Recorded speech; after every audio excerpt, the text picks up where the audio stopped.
இதுல அம்மா சொல்லுவாங்க, என் பிள்ளைக்கு ஒண்ணுமே தெரியாதுங்கன்னு. அது கர்த்தரிடத்துல வந்தது. ஊரெல்லாம் போயிட்டு இல்லாத அட்டகாசம் எல்லாம் பண்ணிட்டு வரும். ஆனா அவங்க அம்மா கேளுங்க, என் பிள்ளை தங்கமான பிள்ளை, என் பிள்ளை நம்பர் 1 நல்ல பிள்ளை, என் பிள்ளைய போல உலகத்துல இப்படி ஒரு பிள்ளைய பார்க்க முடியாதுமாங்க. ஏன்? அந்த அம்மா அப்படிதான் அந்த பிள்ளைய பாக்குறாங்க. தேவன் நம்மை பார்க்கும்போது கிறிஸ்துக்குள் என்னை எப்படி பார்க்கிறார்? என் புள்ள அவன், என் புள்ள நீதிமான், என் புள்ள உண்மை இல்லவன், என் புள்ள பரிசுத்தமானவன், என் புள்ள அப்படின்னு அவர் பார்க்கிறார். அப்போ இப்ப நான் என்ன செய்யணும்? அதாவது இப்ப நான் பாவம் செய்யறேன்னா பாவம் செய்யலையாங்கிறது இப்ப பிரச்சனை கிடையாது. நான் என்ன நினைக்கிறேன், என்னை பத்தி ஒருத்தர் இப்படி நினைக்கிறாரு, அவருடைய நம்பிக்கை நான் ஏமாத்த விரும்பல. அன்னைக்கு அவர் மனசுல இருந்ததுனால இன்னைக்கு நான் இந்த உலகத்துல இருக்கிறேன். என்னை குறித்து இப்படி ஒரு நல்ல எண்ணமும் திட்டம் வைத்திருக்கிற தகப்பனுடைய மனசை காயப்படுத்தாம, வேதம் சொல்கிறது பரிசுத்த ஆவியானவரை துக்கப்படுத்தாதிருங்கள். I don't want to grieve my father. என்னுடைய தகப்பனுடைய மனதை காயப்படுத்தாமல் வாழ்வதுதான் கிருபை. ஏராளம் தாராளமாக லாவிஸ்ட், அதாவது எக்கச்சக்கமா ஆசீர்வதிக்க விரும்பினார். அதாவது இப்படி சொல்லலாம், வேஸ்ட் ஆக்குற அளவுக்கு ஆசீர்வதிக்க விரும்பினார். அழிஞ்சு ஓடி போச்சு, கீழெல்லாம் சிந்தி போயிட்டு தாங்க முடியல, அப்படி தேவன் ஆசீர்வதிக்க விரும்பினார். என்ன பண்ணிட்டாரு இப்போ ஆண்டவர்? என்ன பண்ணார்? கிறிஸ்துவை விசுவாசிக்கும் போது அவருக்குள்ள ராப் பண்ணிடுறாரு. இந்த குழந்தைய வெயில தூக்கிட்டு போனா நாங்க என்ன பண்ணுவோம்? ஒரு இது மாதிரி இருக்கும், பேக்கிங் மாதிரி ஒரு கிளாத், அதுக்குள்ள வச்சு ராப் பண்ணிடுவோம். குற்றம் செய்தவர்களாய் அல்ல, குற்றம் இல்லாதவர்களாய் பார்க்க விரும்பினார். அப்ப என்ன பண்ணிட்டாரு? குற்றவாளிகளாய் இருந்தாலும் கூட இயேசு கிறிஸ்துவின் மன்னிப்பிலே அவரோட ராப் பண்ணிட்டு இப்ப உங்களை என்ன எப்படி பார்க்கிறாருன்னா குற்றம் இல்லாதவர்களாய் பார்க்கிறார். இந்த குழந்தை அம்மாட்ட இருந்துச்சுங்க, அம்மாவோட மரபுல இருக்கு. நான் பார்க்கும்போது 2 பேரையும் பார்க்கலாம்ல. இப்போ தேவன் எப்படி பார்க்கறாருன்னா உங்களை என்ன பார்க்க ஆசையா வராரு, ஆனா நம்மளை பார்க்க முடியாது. ஆனா என்ன பண்றாரு? இயேசுவோட சேர்த்து பார்க்கிறாரு. அப்படி பார்க்கும்போது இயேசுவோட சேர்த்து பார்த்தாருன்னா கோபமே பட முடியாது. ஹல்லேலூயா. இதுதான் அவருடைய திட்டம். எப்பெல்லாம் தன் குமாரனாகிய கிறிஸ்துவுக்குள் உங்களை பார்க்கிறாரோ அவருடைய வாக்குத்தத்தங்கள் டவுட்டே கிடையாது. இயேசுவை எடுத்துட்டு நீங்க வெளியில போனீங்கன்னா ஒரு ஆசீர்வாதம் இல்ல, சாபம் தான். தேவன் குற்றம் செய்தவர்களாய் அல்ல, குற்றம் இல்லாதவர்களாய் பார்க்க விரும்பினார். இதுக்கு ஒரு சரியான உதாரணம் சொல்றேன். அவர்கள் பார்வைக்கு நாங்கள் வெட்டுக்கிளிகளை போல இருந்தோம், எங்கள் பார்வைக்கும் அப்படியே இருந்தோம். அவங்க அன்னைக்கு வனாந்தரத்தில் அப்படி சொன்னாங்க. நம்முடைய பார்வைக்கு தேவன் குற்றமில்லாதவர்களாய் என்னை பார்க்கிறாரே, நானும் என்னை குற்றமில்லாதவனாய் பார்க்க போகிறேனா, இல்ல மற்ற மக்களும் பிசாசம் சொல்லுகிற குற்றவாளியா என்னை பார்க்க போனா அப்படி சொல்லலாம். தேவனே, அவர்களுடைய பார்வைக்கு நான் குற்றவாளியாய் இருந்தது மட்டுமல்ல, என்னுடைய பார்வைக்கும் நான் குற்றவாளியாய் இருக்கிறேன் அப்படின்னு சொன்னா தேவன் சொல்வார், உனக்கு ஒரு ஆசீர்வாதமும் இல்லை. ஏன்னா நீ தான் சொல்லிட்டியே, உனக்கும் உன் பார்வையிலும் நீ குற்றவாளியா இருக்கிற, எதிரியின் பார்வையிலும் குற்றவாளியா இருக்கும் போது நான் என்னப்பா செய்ய முடியும்? சின்ன குருவிக்கு வாய் குட்டியா இருக்கும். அப்ப அம்மா என்ன பண்ணும்? அப்படியே பிச்சு பிச்சு போடும். நான் பார்த்துருக்கேன் இந்த மாடியிலேருந்து பறவைக்கு எப்படி அவங்க அம்மா சாப்பாடு கொடுக்கும்னு. நம்ம குட்டிக்கு வாய் இவ்வளவு பெருசுதான்னு சொல்லிட்டு அப்போ என்ன பண்ணுது? சின்ன சின்னதா போட்டு அது வாய்க்குள்ள போடுது. ஆனா குட்டி பெருசாக வாய் பெருசாகும். ஆகவேதான் ஒரு இடத்துல இருக்குது, உன் வாயை விரிவாய் தர அதை நான் நிரப்புவேன். எவ்வளவு நல்லா வளர்ச்சி, எவ்வளவு வாயை திறக்க முடியுமோ அவ்வளவு தேவன் நிரப்புகிறவர், அவ்வளவு சாப்பாடு கர்த்தர் கொடுக்கிறவர், அவ்வளவு போஷிக்கிற கர்த்தர். ஹல்லேலூயா. வேதத்தை வாசிக்கும் போது ஒரு எக்ஸ்பெக்டேஷனோட வாசிக்கணும், ஆண்டவர் என்னை போஷிக்கணும்.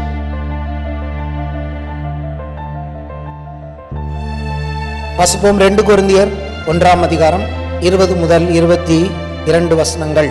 கர்த்தருடைய ஆசீர்வாதத்தை பற்றி நான் பேசி வருகிறேன்.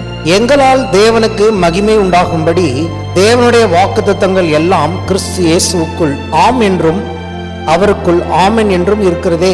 உங்களோட கூட எங்களையும் கிறிஸ்துவுக்குள் ஸ்திரப்படுத்தி நம்மை அபிஷேகம் பண்ணினவர் தேவனே. அவர் நம்மை முத்தரித்து நம்முடைய இருதயங்களில் ஆவி என்னும் அச்சாரத்தை கொடுத்திருக்கிறார். இந்த வசனத்தை பத்தி போன வாரம் கடைசியில நான் பேச ஆரம்பிச்சேன், கொஞ்சம் தான் சொன்னேன். ஏன்னா ஆபிரகாம் பத்தி பார்த்தோம், தாவீது பத்தி பார்த்தோம். இந்த வசனம் இயேசுவோடு நமக்கு இருக்கிற ஒரு தொடர்பை காண்பிக்கிறது. அதாவது ஆபிரகாமுக்கு வாக்குத்தத்தங்களும் ஆசீர்வாதங்களும் கொடுக்கப்பட்டது ஒரே ஒரு மனுஷனுக்கு. அந்த ஆபிரகாமோடு இணைக்கப்பட்டவர்களுக்கு அந்த ஆசீர்வாதம் போகிறத பார்க்கிறோம். ஒன்னு, ஆபிரகாமின் நேரடியான சந்ததி, ஆபிரகாமின் பிள்ளைகள் என்று அழைக்கப்படுகிற நேரடியான இஸ்ரேலர்களுக்கு அந்த ஆசீர்வாதம் போகிறது. இன்னைக்கு வரைக்கும் அந்த ஆசீர்வாதம் போயிட்டு இருக்கு. 2வது யாருக்கு இந்த ஆசீர்வாதம் வருகிறதுன்னு கேட்டீங்கன்னா, இயேசு கிறிஸ்துவை விசுவாசிக்கிற உங்களுக்கும் எனக்கும் இந்த ஆசீர்வாதம் போகிறது. அப்ப நம்முடைய வாழ்க்கையின் ஆசீர்வாதங்கள் என்று வரும்பொழுது நான் போன வாரம் சொன்னேன், முதல்ல கர்த்தர் யாருகிட்ட ஆசீர்வாதத்தை சொன்னார், ஆண்டவர் யாரிடத்தில் இதை சொல்லியிருக்கிறார் அப்படின்னு நம்ம பார்க்க வேண்டியது ரொம்ப முக்கியமான காரியமா இருந்தது. அப்ப ஆபிரகாம் இடத்தில் தேவன் சொன்ன ஆசீர்வாதம் இன்றைக்கு 2 கூட்டத்துக்கு இன்றைக்கும் அது கன்ஃபார்மா இருக்கு, வித்தவுட் டவுட் இருக்கு, டவுட்டே கிடையாது. ஆனா அதை விசுவாசிக்காதவங்களுக்கு அது நடக்க போறது கிடையாது.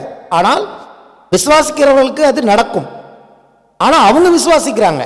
பழைய ஏற்பாட்டு மக்கள் ஆகிய இஸ்ரேல் தேசத்தில் இருக்கிறவங்க இயேசு கிறிஸ்துவை ஏற்றுக்கொள்ளாவிட்டாலும் கூட ஆபிரகாமின் பிள்ளைகள் என்பதில் ஸ்ட்ராங்கா இருக்காங்க. இன்னைக்கு வரைக்கும் they are in the number 1 position. எதனாலன்னா அந்த கவனன்ட், அந்த உடன்படிக்கை ஆபிரகாமுக்கு ஆண்டவர் வாக்கு பண்ணினபடினாலே அவர்கள் அதில் உறுதியாயினர். பின் நாட்களில் அவர்கள் இயேசுவை அறிந்து கொள்ளுகிற கிருபையை தேவன் அவர்களுக்கு கொடுப்பார். ஒரு காலம் வருகிறது, அந்தி கிறிஸ்து வரும் பொழுது அவர்கள் மிகுந்த உபத்திரவத்துக்குள்ள போகும்போது தங்கள் மேசியா யார் என்பதை தேவன் அவர்களுக்கு காட்டும் காலம் ஒன்று இருக்கு. ஆனா இன்னைக்கு நமக்கு சபையில் இருக்கிற உங்களுக்கு எனக்கும் நம்ம அவன் நல்லா ஸ்ட்ராங்கா விசுவாசிக்கணும் என்று நான் விரும்புகிறேன். தேவனுடைய பிள்ளைகளாக நீங்கள் ஆபிரகாமின் விசுவாசத்துக்கு நீங்கள் பங்குள்ளவர்கள். அது நீங்க என்ன செய்றீங்க என்ன செய்யலங்கிறத வச்சு அந்த ஆசீர்வாதம் உங்களுக்கு வர்றதில்லை. பிள்ளைகளாக இருக்கிறபடினாலே உங்களுக்கு ஆசீர்வாதம் உண்டு. சட்டப்படி எப்படி ஒரு சொத்துரிமை பிள்ளைகளுக்கு கொடுக்கப்படுகிறதோ அப்படியாக இயேசு கிறிஸ்துவை விசுவாசிக்கிறவர்களுக்கு தேவனுடைய ஆசீர்வாதங்கள் கொடுக்கப்படுகிறது. அப்படிங்கிறத எவ்வளவு நம்ம நம்புறோமோ, எவ்வளவு விசுவாசிக்கிறோமோ அவ்வளவு ஆசீர்வாதத்தில் வாழ முடியும். எப்படி அதை நம்ம வாழ போறோம்? சொல்வதன் மூலமாக, அறிக்கை செய்வதன் மூலமாக. விசுவாசித்தேன் ஆகையால் பேசினேன் என்று எழுதியிருக்கிறபடி நாங்களும் விசுவாசத்தின் ஆவியுடையவர்களாக பேசுகிறோம். விசுவாச ஆவின்னு ஒன்று அது என்ன பண்ணும்? பேசும், அது கன்ஃபெஸ் பண்ணும். ஆமேன். ஏன்னா வார்த்தையினால் தேவன் எல்லாவற்றையும் சிருஷ்டிக்கிறவராக இருக்கிறார். அதே விதமான விசுவாச ஆவியுடையவர்களாய் நீங்கள் நானும் பேசும்போது அது ஆவிக்குரிய மண்டலத்தில் பெரிய தாக்குதலை உண்டு பண்ணுகிறதா இருக்கு. ஆமேன். அடுத்தபடியாக தாவீதின் வாழ்க்கையை பார்க்கும்போது தாவீதின் குமாரனாகிய சாலமோன் ஒரு நீண்ட ஜெபம் பண்றதை நம்ம பார்க்கிறோம். அந்த நீண்ட ஜெபத்தில் எங்கேயுமே அவன் தன்னை பற்றி பேசவே இல்லை. பார்த்தீங்களா, நான் காண்பிச்சேன். அந்த நீண்ட ஜெபம் முழுவதும் அவன் தன் தகப்பனாகிய தாவீதுக்கு, அவங்க அப்பாவுக்கு கர்த்தர் என்ன சொன்னார் அப்படிங்கிறத வச்சு அவன் ஜெபம் பண்ணிட்டு வரான். அவன் பார்த்தீங்கன்னா தாவீதை விட பயங்கர செல்வ செழிப்பில் வாழ்ந்தான் என்று சொல்லி பார்க்கிறோம் இல்லையா? இவங்கெல்லாம் விசுவாசத்தினாலே நல்ல வாழ்க்கை வாழ்ந்தார்கள், விசுவாசத்தினாலே வெற்றியுள்ள வாழ்க்கை வாழ்ந்தார்கள். என்னன்னா அவங்களுக்கு தேவன், அவங்களுக்கும் கர்த்தர் ஆசீர்வதிக்க தான் சித்தம் உள்ளவராக இருக்கிறார். உங்க மேலேயும் என் மேலேயும் தேவன் பிரியமுள்ளவராக தான் இருக்கிறார். ஆனாலும் இது போன்று விசுவாசிக்கும் போது அது தேவனுக்கு பிரியமாக இருக்கிறது. விசுவாசம் இல்லாமல் தேவனுக்கு பிரியமாக இருப்பது கூடாத காரியம். வேதாகமத்தை எடுத்து இந்த புஸ்தகத்தை விசுவாசித்து, ஓ ஆபிரகாம் என் தகப்பன் என்று வேதம் சொல்லுகிறது, அப்ப ஆபிரகாம் என் தகப்பன் தான். தாவீதையும் நம்முடைய தகப்பன் என்று சொல்லலாம். ஏன்னா இயேசுவை எப்படி கூப்பிட்டாங்க? தாவீதின் குமாரனேன்னு கூப்பிட்டாங்க. இயேசுவுக்கு ஒரு விதத்தில் ஆபிரகாம் தகப்பனாய் இருந்தது போல தாவீதும் தகப்பனாய் இருப்பார்னா, நமக்கு ஆபிரகாம் தகப்பனாய் இருப்பது போல தாவீதும் கூட தகப்பனாய் இருக்கலாம். நான் சொல்லுகிறேன், எபிரேயர் 11ஆம் அதிகாரத்தில் விசுவாசத்துக்கு உள்ளவங்க நிறைய பெரிய பட்டியல் இருக்கு. உங்களுக்கு விருப்பம்னா அதுல யாரை வேணாலும் உங்களுக்கு உங்களுடைய தாய் தகப்பனாய் நீங்கள் எடுத்துக்கொள்ள முடியும். வேதம் சொல்லுகிறது சாராளை நம்முடைய தாய் என்று சொல்லுகிறது. அல்லேலூயா.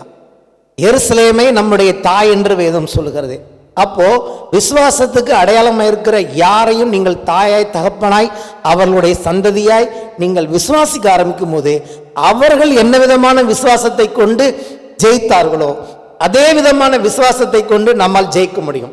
ஒரு சில உதாரணங்கள் எழுதப்பட்டிருக்கிறபடினாலே அவங்கள மட்டும்தான் எடுத்துக்கணும் இல்லை, ஆபிரகாம் மட்டும்தான் எடுத்துக்கணும், ஈசாக்கை மட்டும்தான் எடுத்துக்கணும், யாக்கோபை மட்டும் எடுத்துக்கணும். நான் சொன்ன தாவீதையும் எடுத்துக்கலாம். தாவீது எதுக்கு எடுத்துக்கலாம்? யுத்தத்தில் ஜெயிக்கிறவனாயிருந்தான், எல்லா யுத்தங்களையும் ஜெயித்தான் தாவீது.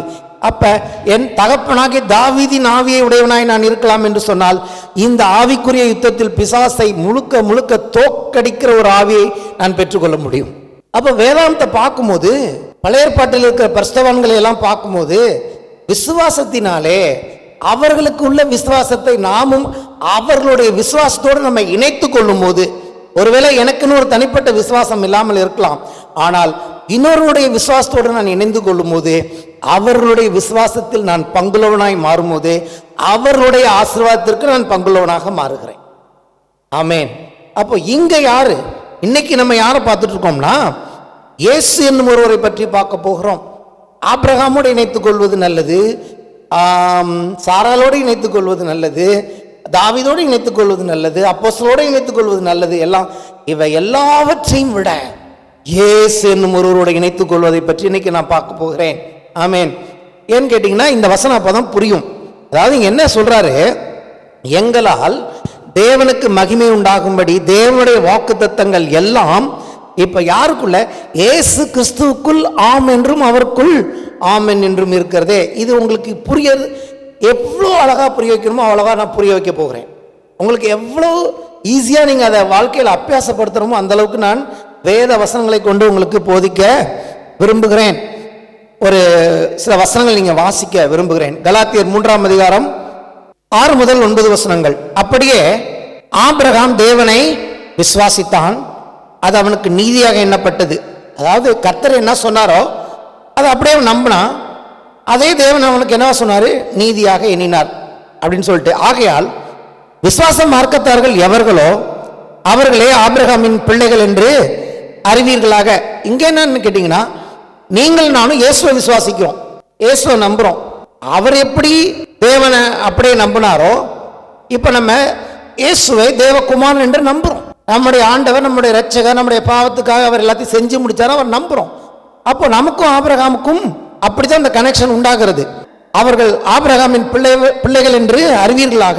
மேலும் தேவன் விசுவாசத்தினாலே புறஜாதிகளை நீதிமான்கள் ஆக்குறார் என்று வேதம் முன்னதாக கண்டு, இப்ப நம்மள விசுவாசத்தினாலதான் நம்ம என்ன ஆகுறோமா, நீதிமான்களாக என்று வேதம் கண்டு, உனக்குள் சகல ஜாதிகளும் ஆசீர்வதிக்கப்படும் என்று ஆபிரகாமுக்கு சுவிசேஷமாய் முன்னறிவித்தது. அந்தப்படி விசுவாச மார்க்கத்தார், யார் இவர்கள், நம்ம யார் இயேசுவை நம்புகிறோமோ, யார் தேவனை விசுவாசிக்கிறோமோ, விசுவாசம் இல்ல ஆபிரகாமுடனே ஆசீர்வதிக்கப்படுகிறார்கள். இங்க எப்படி பைபிள் சொன்னா ஆபிரகாம் இன்னும் உயிரோடு தான் இருக்கிறார் என்று இங்க எழுதியிருக்கிறது. ஏன்னா ஆபிரகாம் இன்னைக்கு உயிரோடு இருக்கிறாரா? எஸ், ஆபிரகாம் தேவனோடு உயிரோடு தான் இருக்கிறார். அவரை இயேசு உயிர்த்தெழுந்த போது எல்லா பரிசுத்தவான்களும் எழுப்பப்பட்டு இன்றைக்கு பரலோகத்தில் இருக்கிறார்கள். இன்னைக்கு ஆபிரகாம் உயிரோடு இருக்கிறார். ஏன்னா வேதம் அப்படிதான் சொல்லுது. இயேசு சொல்றார், தேவன் மரித்தோரின் தேவனாயிராமல் ஜீவனுள்ளோரின் தேவனாயிருக்கிறேன், நான் ஆபிரகாமின் தேவனும் ஈசாக்கின் தேவனும் யாக்கோபின் தேவனுமாயிருக்கிறார் என்று இயேசு சொல்லியிருப்பார் என்று சொன்னால், அப்போ அந்த இயேசுவின் வார்த்தை பொய்யாய் போக முடியாது. நான் சொல்லுகிறேன், ஆபிரகாம், ஈசாக்கு, யாக்கோபு எல்லாருமே இன்றைக்கு தேவனோடு உயிரோடு இருக்கிறார்கள். ஆபிரகாம் பூமியில் இருந்த போது மட்டும் ஆசீர்வாதம் உள்ள தகப்பன் அல்ல, இன்னைக்கு உங்களுக்காக எனக்காக நம்மை அவரோடு சேர்த்து ஆசீர்வதிக்கிற தகப்பனாக இன்றைக்கு அவர் இருக்கிறார். According to Bible, according to the word of God, Abraham இன்றைக்கு ஜீவிக்கிறார். ஆமென். அவரோடு கூட நாமும் இன்றைக்கு ஆசீர்வதிக்கப்படுகிறோம் என்று கலாத்தியரில் பவுல் எழுதுகிறதை நம்மால் பார்க்க முடிகிறது. 16ஆம் வசனம், ஆபிரகாமுக்கும் அவனுடைய சந்ததிக்கும் வாக்குத்தத்தங்கள் பண்ணப்பட்டன. ரெண்டு விதமா சொல்லுது. ஒன்னு விசுவாச மார்க்கத்தார் நம்ம ஆபிரகாமின் சந்ததி, ஆனா யாருக்குள்ள நம்ம சந்ததியா மாறணும் அதையும் இங்க எழுதிக்கிறது. ஆபிரகாமுக்கும் அவனுடைய சந்ததிக்கும் வாக்குத்தத்தங்கள் பண்ணப்பட்டன. சந்ததிகளுக்கு என்று அநேகரை குறித்து சொல்லாமல் உன் சந்ததிக்கு என்று ஒருவனை குறித்து சொல்லியிருக்கிறார், அந்த சந்ததி கிறிஸ்துவே. எதுக்கு இங்க நான் சொல்லிட்டு வரேன், அந்த கிறிஸ்துங்கிறவரை காண்பிக்கிறேன்னா, நம்ம என்ன வாசிச்சோம், தேவனுடைய வாக்குத்தத்தங்கள்லாம் இயேசு கிறிஸ்துவுக்குள் ஆம் என்றும் ஆவென்று இருக்கின்றன. அப்போ ஆபிரகாமுடைய ஆசீர்வாதங்கள் இன்னைக்கு உங்களுக்கு எனக்கும் எப்படி கன்ஃபார்ம் ஆயிருக்குன்னு சொல்ல வரேன். அதாவது உங்களுக்கு டவுட் இருக்கலாம், பாஸ்ட் இவ்வளவு தூரம் சொல்றாரு, ஆபிரகாமின் ஆசீர்வாதம் எனக்கு சொந்தம் தானா அப்படிங்கிற உங்களுக்கு ஒருவேளை சந்தேகம் வந்ததுன்னா, அந்த சந்தேகத்துக்கு இடம் கிடையாது. ஏன்னு கேட்டீங்கன்னா, அந்த ஆபிரகாமின் ஆசீர்வாதங்களாலும் சரி, வேதத்தில் எந்தெந்த ஆசீர்வாதங்கள் வாக்குத்தத்தங்கள் இருக்கிறதோ அதெல்லாம் என்ன பண்ணிட்டு இருந்துச்சான், இடம் தேடிட்டு இருந்துச்சான். இயேசு எப்போ வருவார்னு, இயேசு கிறிஸ்துவுக்காக அந்த வாக்குத்தத்தங்கள்லாம் காத்து கொண்டிருந்தது. எப்படி காத்து கொண்டிருந்ததுன்னா, அந்த வாக்குத்தத்தங்கள் நிறைவேறுகிற ஒரு இடம், அந்த வாக்குத்தத்தங்கள் நிறைவேறுகிற ஒரு நபரை பார்த்து கொண்டிருந்தது. இப்ப இயேசு வந்துட்டாரு, தேவனுடைய வாக்குத்தத்தங்களாம் இயேசு கிறிஸ்துவுக்குள் ஆம் என்றும் ஆமென் என்றும் இருக்கிறதே. அப்ப இயேசு வர வரைக்கும் இந்த வாக்குத்தத்தங்கள்லாம் அப்படியே வெயிட் பண்ணிட்டு இருக்கு, எப்ப இவர் வருவார்னு. இவர் வந்த பிறகு அதெல்லாம் ஃபுல்ஃபில் ஆரம்பிச்சிருக்கு. எப்போதுமே ஒரு காரியம் நிறைவேறதுக்கு தேவன் ஒரு இடத்தை பார்ப்பாரு. கானான் தேசத்தை தேவன் அவர்களுக்கு வைத்தார். உங்களுக்கு எனக்கும் நம்மளை எல்லாம் உலகத் தோற்றத்துக்கு முன்னதாக தேவன் தெரிந்து கொண்டார். நம்ம ஏற்ற காலத்தில் பிறந்து ரட்சிக்கப்பட்டோம். அப்போ யாருக்காக தேவன் இயேசுவை அனுப்பினார்னா, பிரஜாதிகளாகிய நீங்கள் தேவனை விசுவாசிக்கும் போது கர்த்தர் உங்களுக்கும் எனக்கும் என்னென்ன ஆசீர்வாதங்கள் வச்சிருந்தாரோ அதையெல்லாம் இப்போ என்ன பண்ணிட்டாரு, இந்த கிறிஸ்துவுக்குள்ளே வைத்து நம்மை ஆசீர்வதித்து விட்டார். இப்போ நீங்க எனக்கு வாக்குத்தத்தம் சொந்தம் இல்லையா, இல்லை ஒரு சிலருக்கா அப்படிங்கிற ரெண்டு மனமோ அவிசுவாசமோ தேவையில்லை. நீங்கள் உண்மையாகவே கிறிஸ்துவுக்குள் இருப்பீர்கள் என்று சொன்னால் உங்களுக்கு எல்லா ஆசீர்வாதங்களும் அது உங்களை பார்த்து நான் உனக்கு நோன்னு சொல்லவே சொல்லாது. அது எப்போதும் உங்களுக்கு எஸ் தான் சொல்லும்.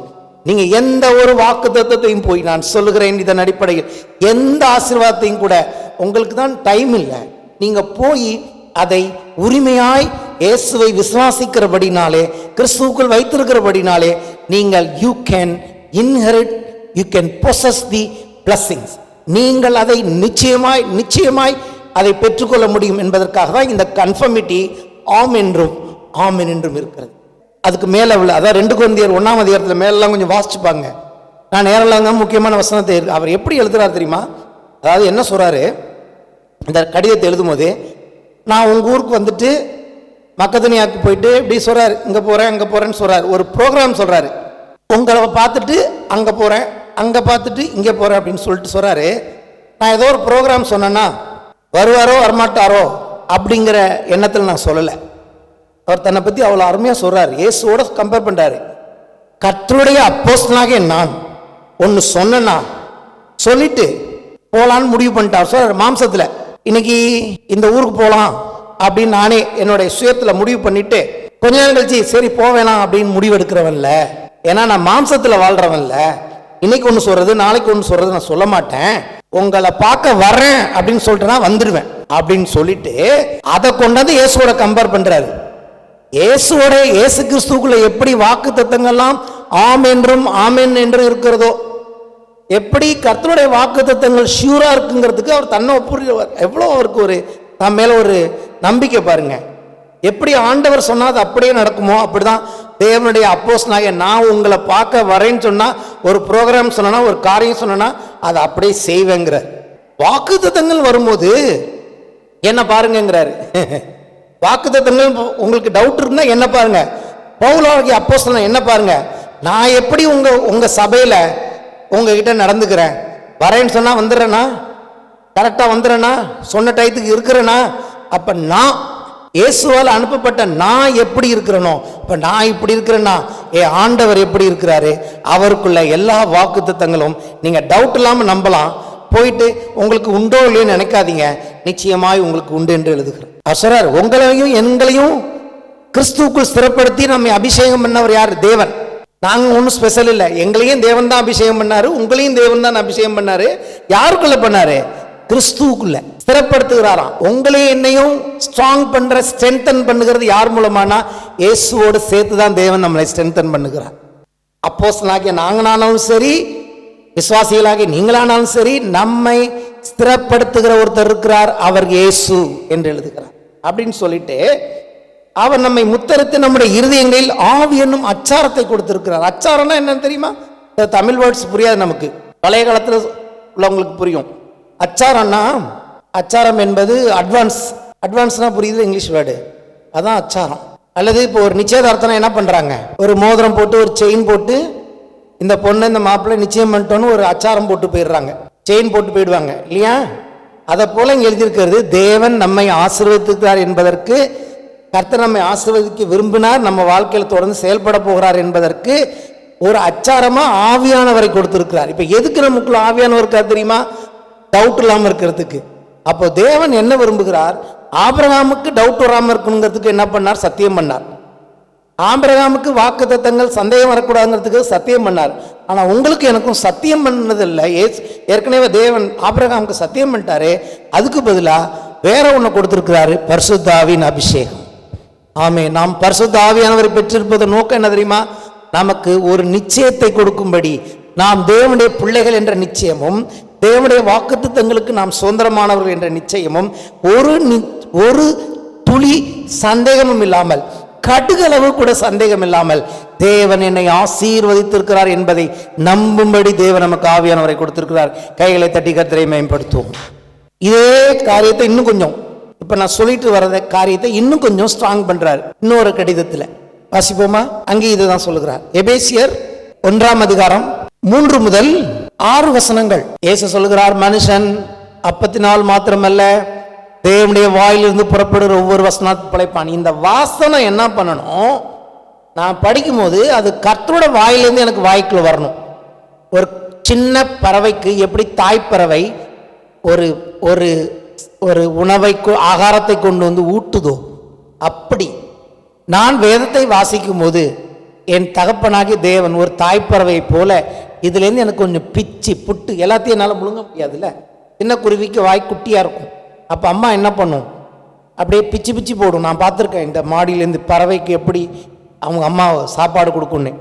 அந்த தோசையை எடுத்துகிட்டு வந்து தோசையை பிச்சு போட்டுருது, துண்டு துண்டு துண்டாக பிச்சு. அதுக்கு தெரியுது நம்ம குட்டிக்கு வாய் இவ்வளோ பெருசு தான் சொல்லிட்டு. அப்போ என்ன பண்ணுது? சின்ன சின்னதாக போட்டு அது வாய்க்குள்ளே போடுது. ஆனால் குட்டி பெருசாக வாய் பெருசாகும். ஆகவே தான் ஒரு இடத்துல இருக்குது, உன் வாயை விரிவாய் தர அதை நான் நிரப்புவேன். எவ்வளோ நல்லா வளர்ச்சி, எவ்வளவு வாயை திறக்க முடியுமோ அவ்வளவு தேவன் நிரப்புகிறவர், அவ்வளவு சாப்பாடு கர்த்தர் கொடுக்கிறவர், அவ்வளவு போஷிக்கிற கர்த்தர். அல்லேலூயா. வேதத்தை வாசிக்கும் போது ஒரு எக்ஸ்பெக்டேஷனோட வாசிக்கணும். ஆண்டவர் என்னை போஷிக்கணும். வெறும் சாப்பாடு வயிறு இல்லை, வயிற்றுக்காக சாப்பிட்ற சாப்பாடு மட்டும் இல்லை, இந்த சாப்பாடு எனக்கு உள்ள போகணும், இதுல ஜீவன் இருக்கிறது. ஆமென். அல்லேலூயா. இந்த ஜீவன் சரீரத்துக்கெல்லாம் ஆரோக்கியத்தை கொடுக்கும் தெரியுமா? இந்த வசனத்துல வர்ற வெளிச்சம், இந்த வசனத்துல வர்ற சந்தோஷம் சரீரத்துல வியாதி இல்லாமல் காத்துக்கொள்ளும். சரீர வியாதிகளை குணமாக்கும் வல்லமை இந்த வசனத்துல தேவன் வச்சிருக்கிறார். இதை வாசிக்கும் போது ஆட்டோமேட்டிக்கா உடம்புல இருந்து சுகம் உண்டாகும். இது என் சரீரத்துக்கெல்லாம் ஆரோக்கியம் கொடுக்கிற மருந்தா இருக்கிறது. எப்போ என் ஆண்டவர் அதை பிட்டு கொஞ்சம் கொஞ்சமா எனக்கு கொடுக்கும் போது, நான் அதை புசிக்கும் போது நான் திருப்தி அடைகிறேன். நம்முடைய கர்த்தராகிய இயேசு கிறிஸ்துவின் பிதாவாகிய தேவனுக்கு ஸ்தோத்திரம். அவர் கிறிஸ்துவுக்குள் உன்னதங்களிலே ஆவிக்குரிய சகல ஆசீர்வாதத்தினாலும் நம்மை ஆசீர்வதித்திருக்கிறார். இப்ப இங்க என்ன புரிஞ்சுக்கணும்? தேவனுடைய வாக்கு தத்தங்களாம் இயேசு கிறிஸ்துவுக்குள் என்னவா இருக்குன்னு சொன்னேன்? ஆம் என்றும் டவுட் இல்லாம எனக்கு இருக்குன்னு சொன்னல, அதுதான் இங்க எழுதுறாரு. கிறிஸ்துவுக்குள் உன்னதங்களிலே எல்லா சகல ஆவிக்குரிய ஆசீர்வாதத்திலும் நம்மை ஆசீர்வதித்திருக்கிறார். முடிஞ்சு போச்சு, பாஸ்ட் டென்ஸ். ஆசீர்வதித்திருக்கிறார், ஆசீர்வதிக்க போறார் சொல்ற, ஆசீர்வதித்து இருக்கிறார். சரியா? தமக்கு முன்பாக பாருங்க, இங்கதான் எனக்கு ரொம்ப பிடிச்சிருக்கு. தமக்கு முன்பதாக நாம் அன்பில் பரிசுத்தம் உள்ளவர்களும் குற்றமில்லாதவருமாய் இருப்பதற்கு அவர் உலகத் தோற்றத்திற்கு முன்னே கிறிஸ்துவுக்குள் நம்மை தெரிந்து கொண்டபடியே. அதாவது நீங்களும் நானும் இந்த கிறிஸ்துவுக்குள்ள இந்த ஆசீர்வாதங்களை பெறணுங்கிறது இன்னைக்கு பிளான் இல்லை. இந்த உலகமெல்லாம் ஆண்டவர் சிருஷ்டிப்பதற்கு முன்பதாகவே தேவனோட திட்டத்தில் நீங்கள் நானும் இருந்தோம். ரட்சிப்போட மேன்மையை புரிஞ்சுக்கணும். இன்னைக்கு சும்மா இயேசுவை ஏற்றுக்கொண்டிருக்கிறோம், ரட்சிக்கப்பட்டிருக்கோம்னா இது இந்த பிளான் உங்க பிளான் இல்லை. அதனாலதான் ஒரு பிள்ளை கிறிஸ்துவை ஏற்றுக்கொண்டு சபைக்குள்ள வரணும்னா அவனுக்கு பிசாசு இவ்வளவு போராட்டத்தை கொடுக்குறான், அவன் சர்ச்சுக்கு போகக்கூடாதுன்னு. ஒரு பிள்ளை கர்த்தருக்குள்ள அவன் வருகிறான் என்று சொன்னால் பிசாசுக்கு ஏன் இவ்வளவு எரிச்சல், ஏன் இவ்வளவு போராட்டம்னா, ஒரு பிள்ளையானவள் ரட்சிக்கப்படுவது என்பது எதேச்சாய் நடக்கிறது ஒன்று என்று என் வேதம் சொல்லவில்லை.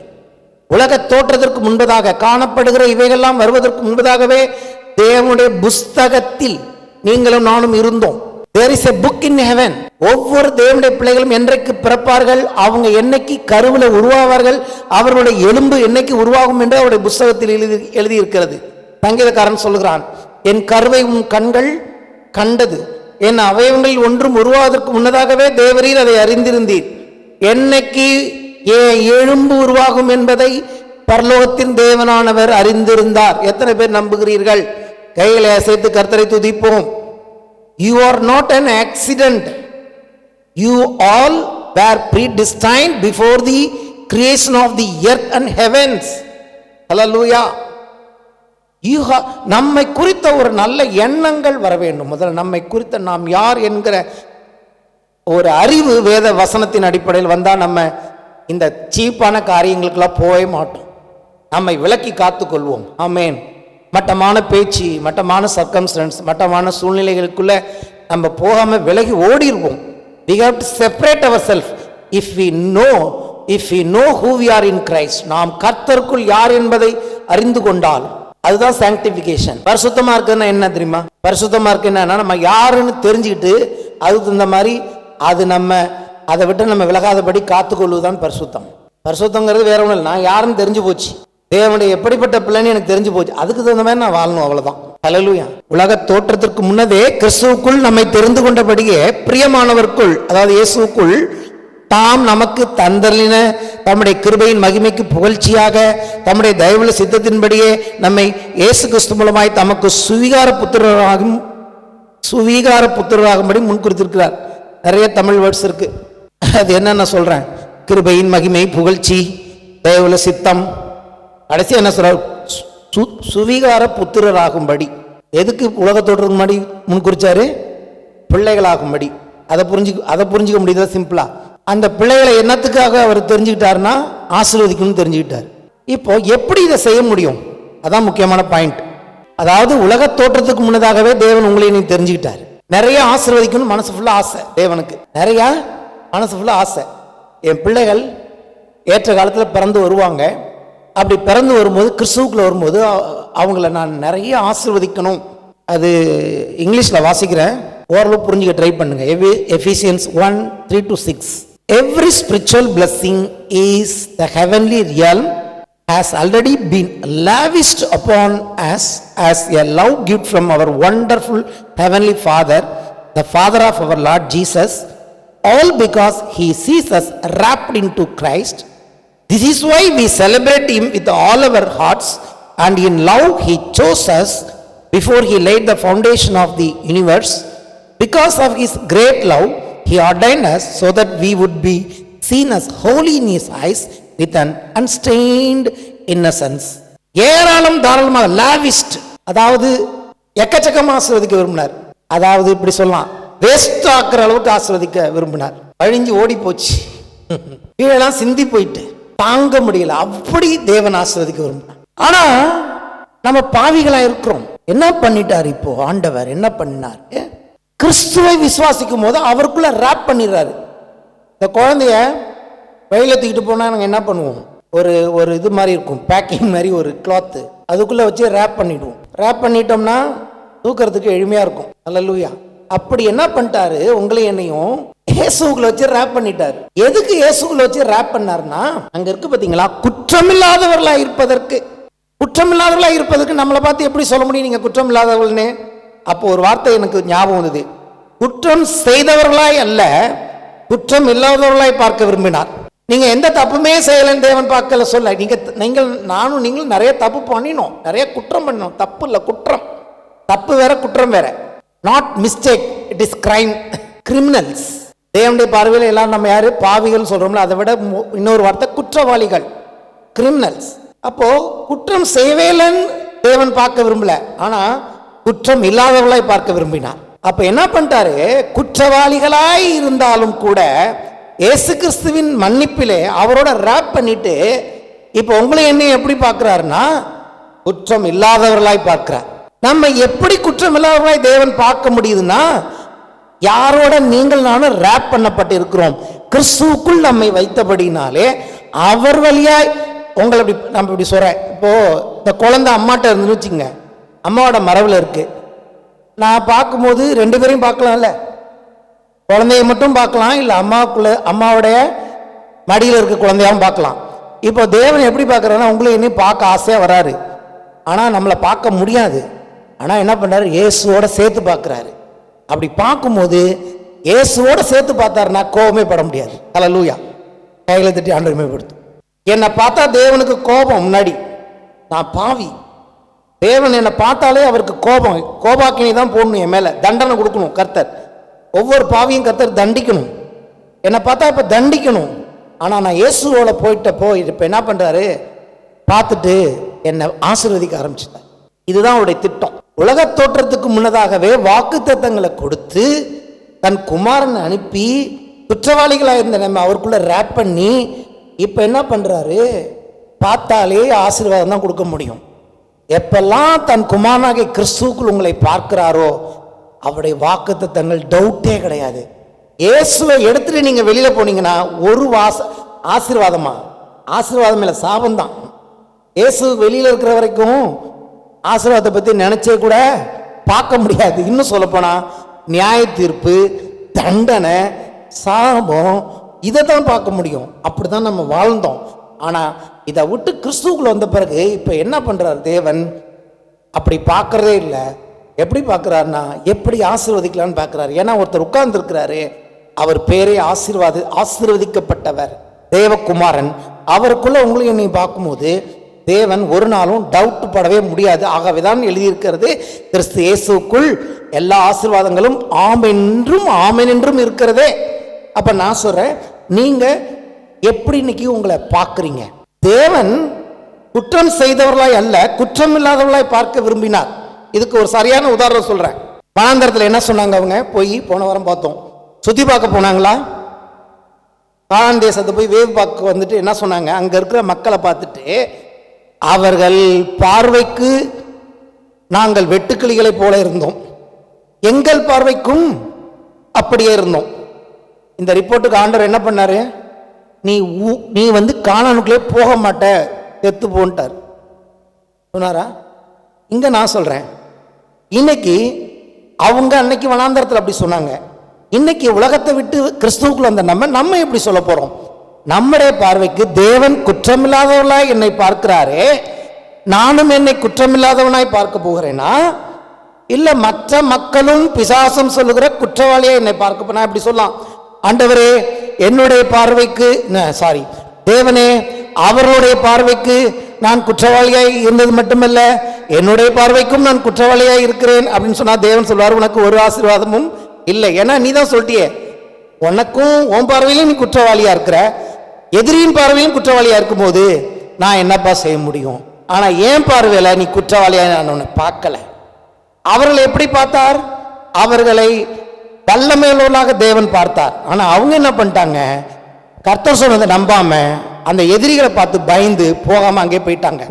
இது நமக்கு எச்சரிப்பாக எழுதப்பட்டிருக்கிறது என்று புதிய ஏற்பாடு சொல்கிறது. நான் சொல்லுகிறேன், இன்றைக்கு தேவனுடைய இந்த பயணத்தில் நாம் நம்மை தேவன் கிறிஸ்துவுக்குள் பார்க்கிறபடி குற்றமற்றவர்களாய், குற்றம் செய்யாதவர்களாய் அல்ல, குற்றமற்றவர்களாய் பார்க்க தவறினால் உங்களுக்கு அந்த தைரியம் வராது. நீங்க ஆசீர்வாதத்தை போய் கர்த்தர்கிட்ட கேட்கவே மாட்டீங்க. ஏன்னா நீங்க எப்படி நம்புறீங்க? நீங்களும் எப்படி நம்மளை பார்க்கிறோம்? இதுக்கெல்லாம் தகுதி இல்லாத நான் ஒரு குற்றவாளி என்று சொல்லி பார்க்கிறோம். அது கர்த்தருக்கு பிரியமானது என்று, அது தாழ்மை என்று நினைத்தால் அது நமக்கு அழிவை கொடுக்குமே ஒழிய ஒரு நாளும் ஆசீர்வாதத்தை கொடுக்காது. எத்தனை பேர் நம்புகிறீர்கள்? ஆசீர்வாதத்தை பத்தி கர்த்தர் ரொம்ப அருமையான காரியங்களை வெளிப்படுத்து. மேட்ரு என்னன்னைக்கு யாரோட தேவன் நம்ம ரேப் பண்ணி வச்சிருக்க, யாருக்குள்ள வச்சாரு? கிறிஸ்துக்குள்ள வச்சாரு. எப்படி வச்சாருன்னா எல்லா ஆசீர்வாதத்தையும் அப்படியே அள்ளி தூக்கி கொட்டுறாருன்னா உங்களுக்கு புரிய மாட்டேங்குது. இயேசு கூட தான் சொல்றாரு, அமுக்கி குலுக்கி சரிந்து விழும்படி மடியில கொட்டுவாங்களா? அப்படின்னு அர்த்தம், மடி பத்தாம கீழே விழுவும். இயேசு சொன்னதை நம்புறீங்களா? நான் சொல்றேன், இயேசு சொன்னார் மடியிலிருந்து சரிஞ்சு விழுன்னு. அப்ப நான் சொல்றேன், தேவன் வந்து உலகத்தோட்டத்துக்கு முன்னாடி எப்படி உங்களை நீ ஆசீர்வதிக்க சித்தம்ல வர இருந்தார்னா கீழே வழிஞ்சு ஓடுற மாதிரி தான் அவர் செய்ய விரும்பினார். இது வந்து வேதாகமத்தின் சத்தியத்தை நான் பேசுறேன். யாராவது கோச்சிட்டா அதுக்கு நான் பொறுப்பு. பாலும் தேனும், பால் வந்து நம்ம போய் வாங்குறோம், தேனும் வாங்குறோம். ஆனா வேதம் சொல்றது பாலும் தேனும் ஓடுகிற தேசத்தை கொடுத்தார். ஆறு தான் ஓடும், பால் ஓடுமா? அப்ப கர்த்தர் என்ன, அவருக்கு ஒன்றும் ஞானம் இல்லையா? அவர் ஏன் இப்படி சொல்றாரு? பால் ஓடும் தேன் ஓடும் ஏன் சொல்றாரு? இயேசுக்கு வந்து ஞானம் இல்லையா? அவர் தான் தேவன், ஞானத்தின் இருப்பிடம். அவர் சொல்றாரு சரிஞ்சு விழுங்கிறாரு. அதெல்லாம் நம்ம பெருசா எடுத்துக்கிறதே இல்லை. அம்மா சொல்றாரு, அதாவது அவர் சொல்றதுல இருக்கிற சீரியஸ்னஸ் முதல்ல புரிஞ்சுக்கணும். அல்லேலூயா. வேத வார்த்தையோட சீரியஸ்னஸ் நம்ம புரிஞ்சுக்கிறதில்ல. ஆனா வார வாரம் அறிக்கை பண்ணுவோம். அவர் சொல்றாரு சரிஞ்சு விழுங்குறாரு. எனக்காவது சரிஞ்சு விழு நம்ம நினைச்சிருக்கோமா? நினைக்கணும். ஆமென். நாம் எப்படி நினைக்கிறோமோ, ஒரு மனுஷனுடைய இதயத்தின் நினைவுகள் எப்படி இருக்கிறதோ அவன் அப்படியே இருக்கிறான். வெட்டுக்கிளி போல இருந்தேன்னு சொன்னாங்களா, நீ வெட்டுக்கிளி போல இரு. இங்க சொல்றார், கிறிஸ்து இயேசுவுக்குள் தேவன் உலகத் தோற்றத்திற்கு முன்னதாகவே நம்மை பரிசுத்தம் உள்ளவர்களும் குற்றமற்றவர்களும், அதாவது ஒரு இன்னசென்டா பார்த்தாராம். அப்படி சொல்லணும்னா என்னது? ஒரு அப்பாவியா ஒன்னும் செய்யாத பிள்ளை என் பிள்ளை சொல்லுவோமா? என் பிள்ளை சில அம்மா சொல்லுவாங்க, என் பிள்ளைக்கு ஒண்ணுமே தெரியாதுங்கன்னு. அது கர்த்தரிடத்திலிருந்து வந்தது. ஊரெல்லாம் அந்த பிள்ளை என்ன பண்ணிட்டு வரும்? ஊரெல்லாம் போயிட்டு இல்லாத அட்டகாசம்லாம் பண்ணிட்டு வரும். ஆனால் அவங்க அம்மா கேளுங்க, என் பிள்ளை தங்கமான பிள்ளை, என் பிள்ளை வந்து நம்பர் 1 நல்ல பிள்ளை, என் பிள்ளைய போல உலகத்தில் இப்படி ஒரு பிள்ளைய பார்க்க முடியாதுமாங்க. ஏன்? அந்த அம்மா அப்படிதான் அந்த பிள்ளைய பார்க்குறாங்க. ஹல்லேலூயா. அப்படிதான் தேவன் நம்மை பார்க்கும்போது கிறிஸ்துவுக்குள் என்னை எப்படி பார்க்குறார்? என் புள்ள அவன், என் புள்ள நீதிமான், என் புள்ள உண்மை இல்லவன், என் புள்ள பரிசுத்தமானவன், என் புள்ள அப்படின்னு அவர் பார்க்குறார். அப்போ இப்போ நான் என்ன செய்யணும்? அதாவது இப்போ நான் பாவம் செய்கிறேன்னா பாவம் செய்யலையாங்கிறது இப்போ பிரச்சனை கிடையாது. இதெல்லாம் கேட்டுட்டு நான் என்ன நினைக்கிறேன், என்னை பற்றி ஒருத்தர் இப்படி நினைக்கிறாரு, அவருடைய நம்பிக்கை நான் ஏமாற்ற விரும்பலை. ஹல்லேலூயா. புதிய ஏற்பாடு என்பது என் தகப்பன் என்னை குறித்து இப்படி எழுதி வச்சுட்டு என்னை ஆசீர்வதிச்சுட்டு என் மேலே ஒரு நம்பிக்கை வச்சிருக்கிறாரு. அந்த நம்பிக்கைக்கு நான் பாத்திரமா நடந்துக்க விரும்புகிறேன். என் வாழ்க்கையில் இருக்கிற போராட்டத்துக்குலாம் நான் ஏன் ஜெபம் பண்ணுறேன்னா, நான் பாவமே செய்யாமல் நான் பர்ஃபெக்டாக போய் தேவனுக்கு முன்னாடி போய் நான் பாருங்கள் ஒரு பாவம் செய்யலை, அதனால எல்லா ஆசீர்வாதத்துக்கும் நான் வந்து சுதந்திரவாளின்னு சொல்லி தேவனுக்கு முன்பாக நிரூபிக்கும்படி புதிய ஏற்பாடு சொல்லலை. அது பிரமாணம். புதிய ஏற்பாடு கிருபைங்கிறது என்னன்னா, தேவன் வந்து இப்போ இல்லைங்க, நியாயப்பிரமாணத்துக்கு இல்லை, இப்போ ஈவன் ஆபிரகாம் பிறந்ததுக்கு கூட இல்லை, எல்லாத்தையும் உலகத்தெல்லாம் தோற்றுவதற்கு உலகமெல்லாம் ஆண்டவர் சிருஷ்டிக்கிறதுக்கு முன்னாடியே என்னை மனசில் வச்சுக்கிட்டு இருக்காரு. அவர் மனசில் நான் எப்பயோ இருந்தேன். ஒருத்தர் மனசில் இருக்கிறதே பெரிய விஷயம். ஒருத்தவங்க மனசில் நம்ம இருக்கோமா? It is not easy. ஒருத்தவங்களோட மனசுக்குள்ளே நம்ம இருக்கிறோமா? ஒருத்தவங்க மனசுக்குள்ளே நம்ம இருக்கிறோம்னா அது பெரிய விஷயம். அதாவது நல்ல நல்ல நல்ல எண்ணத்தோட. இதில் நம்மளை கெடுக்கணும்னு மனசில் வச்சுருப்பாங்க, அதை சொல்ல நான். நம்ம நல்லா இருக்கணும், நம்மளை பற்றி ஒரு பாசிட்டிவ் எண்ணங்கள், அந்த மனுஷன் இப்படிப்பட்டவர் அப்படிப்பட்டவர், என் நண்பனவன், அப்படி ஒரு நல்ல எண்ணங்கள். ஆனால் தேவனுடைய இருதயத்தில் மனசில் நான் இருந்தேன். இப்போ இல்லை, அப்பயே இருந்தேன். அன்னைக்கு அவர் மனசில் இருந்ததுனால இன்னைக்கு நான் இந்த உலகத்தில் இருக்கிறேன். அவர் எப்படி என்னை பற்றி திட்டம் போட்டிருந்தாருன்னா, ஏராளம் தாராளமாக ஆசீர்வதிச்சு கிறிஸ்துவுக்குள்ள குற்றமில்லாதவனாய் பார்ப்பதற்கு அவர் இவ்வளோ பிரயாசப்பட்டு இயேசுவை இவ்வளோ தூரம் கல்வாரியில் ஒப்பு கொடுத்து இவ்வளோ செஞ்சிருக்கிறார். இப்போ நான் என்ன பண்ணுறேன்? பிரமாணத்தின்படி வாழ விரும்பவில்லை. என்னை குறித்து இப்படி ஒரு நல்ல எண்ணமும் திட்டம் வைத்திருக்கிற தகப்பனுடைய மனசை காயப்படுத்தாம, வேதம் சொல்கிறது பரிசுத்த ஆவியானவரை துக்கப்படுத்தாதிருங்கள். I don't want to grieve my father. என்னுடைய தகப்பனுடைய மனதை காயப்படுத்தாமல் வாழ்வதுதான் கிருபை. நான் என்ன செஞ்சு தேவனுக்கு முன்னாடி போய் சரியாய் நிற்பேங்கிறது பிரமாணம். என்னை சிருஷ்டித்து உருவாக்கி என் மேல் ஆசீர்வாதங்களை பொழிந்திருக்கிற உலக தோற்றத்துக்கு முன்னாடி என்னை தெரிந்து கொண்ட என் தகப்பனுடைய இருதயத்தை காயப்படுத்தாமல், கோபப்படுத்தாமல் இல்லை, காயப்படுத்தாமல் வாழ நான் என்னை ஒப்பு கொடுக்கிறேன். எதெல்லாம் எங்க அப்பாவை காயப்படுத்துமோ அதை நான் செய்யாம என் வாழ்க்கையில பார்த்துக்க போறேன். அதுக்காக நான் எதையும் செய்ய என்னை ஒப்பு கொடுக்கிறேன். பிரச்சனைன்னு வரும்போது பிராக்டிக்கலா நான் கேட்க விரும்புறேன். இவ்வளவு நேரம் வேத வசனத்தை வச்சு பேசணும். எல்லாருக்குமே நமக்கு போராட்டம் உண்டு. இயேசு சொன்னார், உலகத்தில் உங்களுக்கு பத்திரம் உண்டு, திடன் கொள்ளுங்கள், உலகத்தை நான் ஜெயித்தேன். எப்படி ஜெயிச்சாரு? நம்மளை பார்த்து சொல்ற, நீங்கள் திடன் கொள்ளுங்கள், நான் ஜெயிச்சேன் அதனால நீங்களும் ஜெயிக்கலாம்னு சொல்ற. எப்படி ஜெயிச்சார்? இப்ப நமக்கு எனக்கும் போராட்டம் உண்டு, உங்களுக்கும் போராட்டம் உண்டு. நம்ம வாழ்க்கையில சில போராட்டங்கள் வழியாய் கடந்து போறோம். அப்படி அந்த போராட்டங்கள் வழியாய் கடந்து போகும்போது நம்ம ஆண்டவரை பத்தி என்ன நினைக்கிறோம், அதுதான் ரொம்ப முக்கியம். அவங்கள போல சத்துருக்களை பார்த்து பயந்துட்டோமா? நம்முடைய நினைவுகள் எப்படி இருக்குங்கிறத அதை நம்ம நினைவுகளை கொஞ்சம் சீர்தூக்கி பார்க்கணும். இப்போ நான் இவ்வளோ தூரம் சொன்னேன், நிறைய ஆண்டவரை பற்றி சொன்னேன். இது என்னத்தை காண்பிக்குது? நான் எவ்வளவு தேவனை பற்றி அறிந்திருக்கிறேன் என்பதை காண்பிக்கிறேன். எவ்வளவு தூரம் நீங்கள் தேவனை பற்றி அறிந்திருக்கிறீர்களோ அதற்கேற்றபடி தான் உங்கள் முடிவு இருக்கும். ஒரு வசனம் காண்பிக்கிறேன். தானியேல் புஸ்தகம், இதை மட்டும் சுருக்கமாக சொல்றேன். தானியேல் 11:32 வாசிச்சிங்கன்னா, உடன்படிக்கைக்கு துரோகிகளாயிருக்கிறவர்களை இச்சக பேச்சுகளினால் கள்ளமார்க்கத்தாராக்குவான். தங்கள் தேவனை அறிந்திருக்கிற ஜனங்கள் திடங்கொண்டு அதற்கேற்றபடி செய்வார்கள்.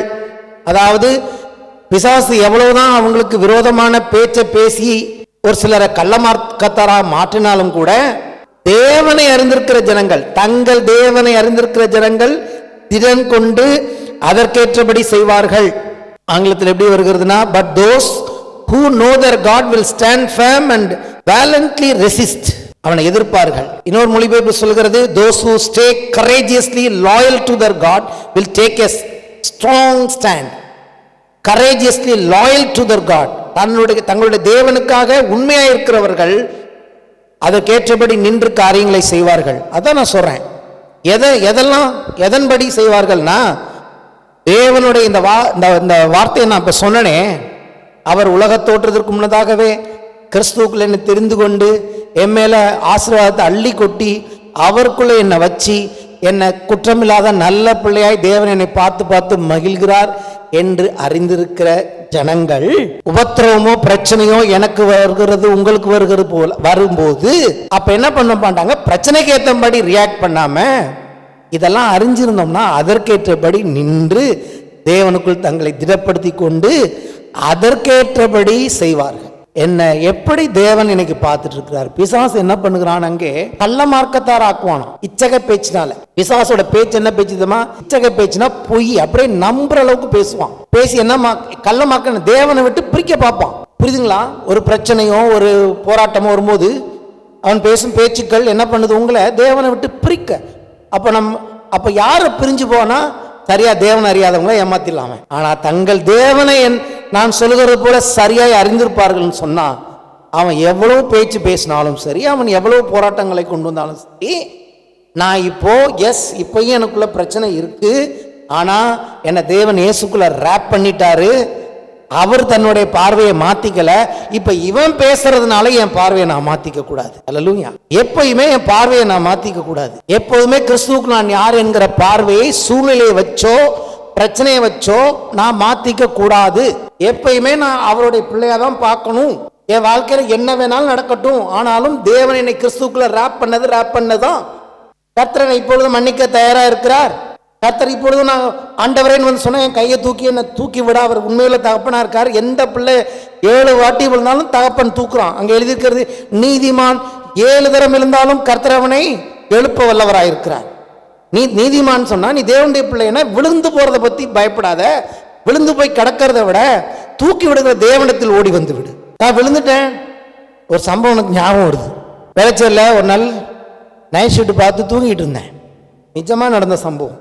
நைட் ஷூட்டு பார்த்து தூங்கிட்டு இருந்தேன். பாத்ரூம் போயிட்டு வந்தேன். பாத்ரூம் போயிட்டு வந்த காலில் ஓட்டின தண்ணி நான் என் காலில் இருந்த தண்ணியில் வலிக்கிட்டு விழுந்தேன்னா ரொம்ப ஃபோர்ஸாக விழுந்தேன். எந்த அளவுக்கு ஃபோர்ஸாக விழுந்தேன்னா என்னுடைய கை இப்படி அடித்ததில் ப்ளக் பண்ணியிருந்த டேபிள் ஃபேனு அந்த ப்ளக்லேருந்து பிடுங்கிட்டு பாத்ரூமுக்கு போயிட்டு. அப்போ ஃபோர்ஸை பார்த்துங்க. டேபிள் ஃபேனோட மூடி தனியாக ஃபேன் தனியாக அது ஒரு இடத்துல போய் விழுந்துட்டு என் கால் வந்து கரெக்டாக கட்டிலுக்குள்ளே போயிட்டு நான் என் மண்டை அப்படி விழுது. நான் விழுவும் போதே நினைக்கிறேன், ஆண்டவரே நான் விழுறேன் ஆண்டவரே அப்படின்னு சொல்லி நான் நினைக்கிறேன். மனசில் விழுறேன்னு தெரியுது, யாரும் கிடையாது வீட்டு, நான் மட்டும் தனியாக இருக்கேன். மண்டை வந்து தேங்காய் விழுந்த மாதிரி போய் அந்த மொசைக்கில் டம்முன்னு மோதிருச்சு. அந்த சவுண்ட் 2 வீட்டுக்கு கேட்டிருக்கும். பக்கத்தில் யாரும் வரல. மதியானம் ஒரு 3 மணிங்கனால யாரும் வரல. ஆனால் நான் பார்த்த சம்பவம் கர்த்தருக்கு சாட்சியாக சொல்கிறேன். யாரோ ஒருவர் கொண்டாந்து ஒரு தலகணைய என் தலையில் கொடுத்த மாதிரி இருந்துச்சு. சத்தம் கேட்டது உண்மை. என் மண்டை வந்து தரையில் மோதினது உண்மை. ஆனால் வலிக்கவே இல்லை. அவங்க கூட சொன்னாங்க ஸ்கேனிங்னு எடுத்து பாருங்க. வலிக்கலை. வலிச்சாதானே நான் ஸ்கேன் எடுக்கணும். உன் பாதம் கல்லில் இடராதபடிக்கு தூதர்கள் உன்னை கைகளில் ஏந்து கொண்டு போவார்கள்ங்கிற 91ஆம் சங்கீதத்தின் வசனம் அன்றைக்கு நிறைவேறினது. கையில கத்தி கத்தரை பயன்படுத்துவோம். இல்லைன்னா என் மண்டை 2ஆ பொழந்திருக்கும், இல்லை ஏதாவது ஒன்று ஆகிருக்கும். ஆனால் கர்த்தர் காத்தார். கால் மட்டும் போயிட்டு செவுத்துல இடிச்சிருச்சு. ஒரு விரலில் மட்டும் லைட்டாக வலிச்சுது. 2வது விரலில் மட்டும் வலிக்குது. நான் அப்படியே ஒரு சோகமா ஒரு என்ன சொல்லுவாங்க பரிதாபமாக படுத்துக்கிட்டு இருக்கேன். பாருங்க ஆண்டவரே நான் விழுந்துட்டேன்னு. கர்த்தர் சொன்னாரு, விழுந்து இல்லை அடிபட்டுச்சா, எந்திரி. என்ன பண்ணு, எந்திரி. எதுக்கு சோகமா படுத்திருக்க? ஏன் பரிதாபத்தை தேடுற? கிறிஸ்தவர்கள் நாம் பரிதாபத்தை தேடுறோம். விழும்போது பரிதாபம் உண்டாகுது. ஐயோ நான் விழுந்துட்டேன். கர்த்தர் சொல்றாரு, எந்திரி. அல்லேலூயா. நான் தாங்குகிற தேவன். நீ நான் விழும்போது கர்த்தரனை தாங்குகிறார். நான் சொல்றேன், வேதவசனம் வந்து சும்மா தியரியில பிராக்டிக்கல். நான் விழும்போது அவர் என்னை தாங்கினார். மண்டை உடையாம தாங்கினார். சொன்னார், எனக்கு படுத்திருக்க, எந்திரிச்சு அடுத்த வேலையை பாரு. நான் போய் தடவி பார்க்கிறேன் மண்டைய, ஏதாவது ஆயிருக்குமோன்னு. ஒன்றும் ஆகவில்லை. நீங்க தனியா இருக்கீங்க, உங்களுக்கு ஒரு ஆபத்துனா கர்த்தர் தன்னுடைய தூதனை கொண்டு காக்கிறவராக இருக்கிறார்.